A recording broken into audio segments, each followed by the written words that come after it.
Senate Minority Leader Chuck Schumer and other Democrats are standing with survivors of the late convicted sex offender Jeffrey Epstein as they introduce legislation to eliminate the statute of limitations for victims.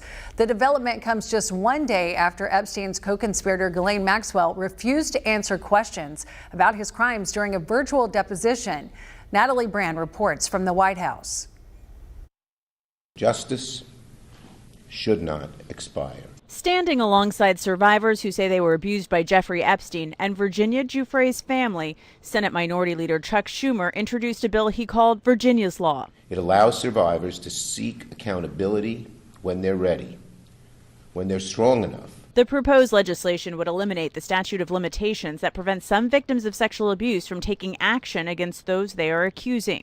Change must mean justice, not someday, not in speeches. The development comes just one day after Epstein's co-conspirator Ghislaine Maxwell refused to answer questions about the case during a virtual deposition before House lawmakers. I invoke my Fifth Amendment right to silence. Maxwell's attorney says she would be willing to cooperate if granted clemency by President Trump. Her attorney also says she would testify Trump is innocent of any wrongdoing. I don't think she is going to be helpful at all to anyone in this unless and until she can get a promise that she'll be let out of jail. On Capitol Hill, lawmakers have also begun viewing the DOJ's unredacted Epstein files, with Congress members Thomas Massie and Ro Khanna alleging powerful individuals are being protected. What I saw that bothered me were the names of at least 6 men that have been redacted that are likely incriminated by their inclusion in these files. They should be releasing these documents. We have many avenues